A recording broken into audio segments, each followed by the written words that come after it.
if Shadowlands is your first introduction to Kael'Thas as a character, it is almost guaranteed that he didn't make a great impression on you. He seems overly arrogant, power-hungry, vengeful, yet for those of us that played Warcraft 3, this is a bit outrageous to say the least, as Kael'Thas was seen as noble, humble, self-sacrificing, and he put his people ahead of everything. So let's examine the tragedy of Kael'Thas' character and how he ended up whatever he is now.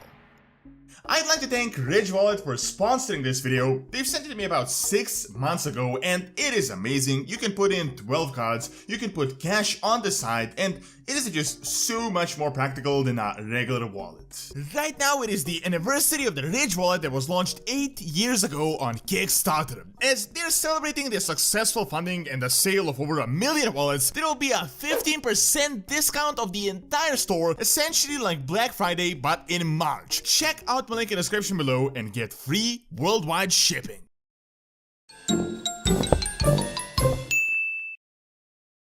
It is pretty safe to say that the distance between the Prince Kael'Thas, the savior of the Blood Elves, and the annoyingly arrogant Kael'Thas in Revendreth is quite great. So let's examine how that distance occurred exactly, looking back at his early days in the infamous Scourge invasion. Kael'Thas was the son of an Astarion, the ruler of the High Elves, and was one of the finest mages on all of Azeroth, as well as an incredible warrior. He was always a noble, high-standing and a composed character, very logical thinking as well, and highly dedicated to serving his people and his kingdom. However, even back then, when everything was okay, there were still some signs of extreme thinking which got him into conflict with characters such as Antonidas. Kael'Thas believed that the orcs were weak because they couldn't contend with their dependence on demonic blood after the Orcish wars, and because of that, he was opposed to the creation of the interminate camps and he wanted to just completely exterminate them, which, as you might obviously tell, was a key part in his beliefs and subsequent character progression. So the Scourge completely demolished Kael'Thas, and demolished is just putting it lightly, as they nearly wiped out 90% of the entire population. His father, King Astarion, was killed by Arthas, and now Kael'Thas remained as the only hope for what remained of the now renamed Blood Elves. Now, Kael'Thas was put in an incredibly difficult situation. He was loyal to the Alliance, yet Gyarados, who had led it at that point, didn't like him or his people in the slightest. His people were dealing with an immense amount of Scourge forces and terrible losses, and worst of all, at the same time, they were cut off from the Sunwell, as Arthas had obviously abused it, and now the Blood Elves suffered a colossal amount of withdrawal symptoms which caused them great pain every single day. Kael'Thas had the weight of the world on his shoulders, and not only did he need to find a solution, he needed to find it fast. Yet, despite the circumstances in Warcraft 3, it was quite clear that Kael'Thas was a noble soul, even in the most dire of times. He was ethical, strong, a man of action, and a person that was ready to go to every possible extent to protect whatever remained of the High Elves. Well,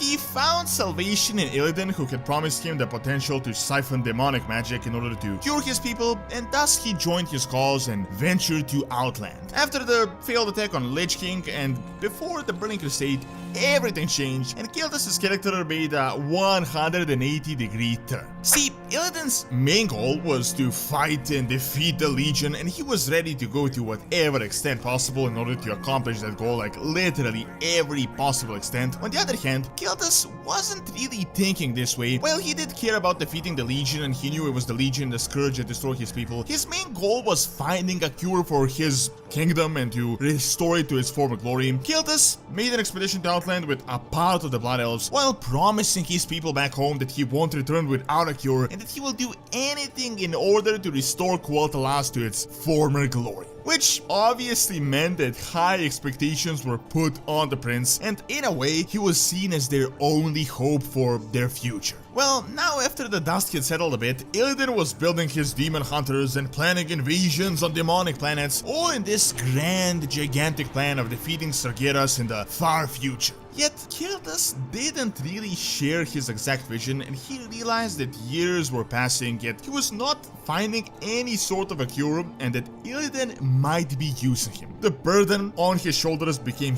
heavier and heavier with each passing day. To make matters worse, he was consuming Fel to maintain his addiction, and as you might know, Fel is incredibly corrupting just as a force, and of course it started playing with his mind. Thoughts began to haunt him that he failed his people, that he led them to this demonic corruption, and that he isn't going to return with a cure, and that instead he's just defiled the high elven legacy. Well, Kil'Jaeden, the deceiver, realized this and decided to just step in, heavily playing on these doubts and feelings. Kil'Jaeden started whispering in his ear that Illidan was only using him as a pawn, and that he withheld true power from the Blood Elves. Soon, some events seemingly confirmed this for him, and it wasn't long until Kael'Thas turned to the side of Kil'Jaeden. Now, you already know the story from here, so I'm not gonna go into too much detail. He went crazier and crazier and just wanted more and more power. We even defeated him, yet he managed to return, barely even a Blood Elf now, and he attacked his own people, only to finally be put to rest. As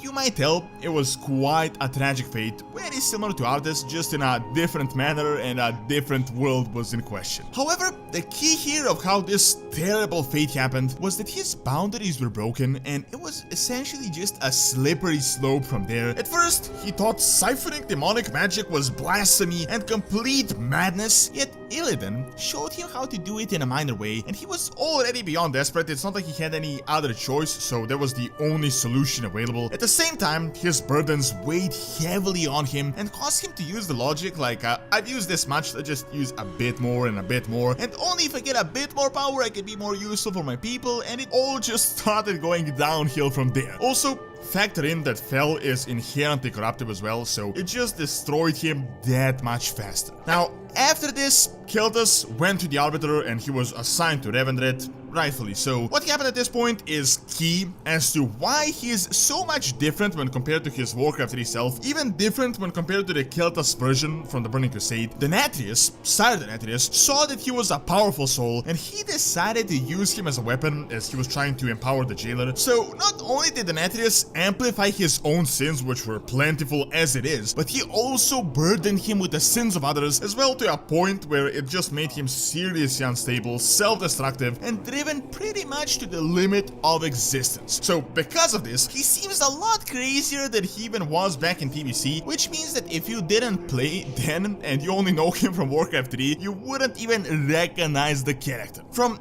a story perspective, Kael'Thas really is an incredibly tragic character that was well-intentioned, but just he had such a burden on himself that no one really could bear, that ultimately not only led him to insanity in life, but also in death and like eternal damnation. However, lore aside, my thoughts are that his story development is quite tragic as well, and that Blizzard kinda overdid it in the Burning Crusade, and now they just had to play along with what they had already written. Kael'Thas was the definition of a good guy in Warcraft 3, and there really wasn't an indication that he was obsessed with power for himself, yet in the Burning Crusade that entirely shifted and he was completely selfish. While that is explained in the story, I do believe that it really isn't the best writing Blizzard ever did, and that his character was kinda ruined. Now, Kael'Thas' behavior in the Shadowlands is easily explained, as they just had to continue that story arc and he's even more insane, plus his sins were amplified like tenfold. However, as it is still early in the Shadowlands, I think it is almost certain that he will play some sort of a role in the future, and I really hope at least by the end we might see the old Kael'Thas back from Warcraft 3, the good guy, and that he could finally be put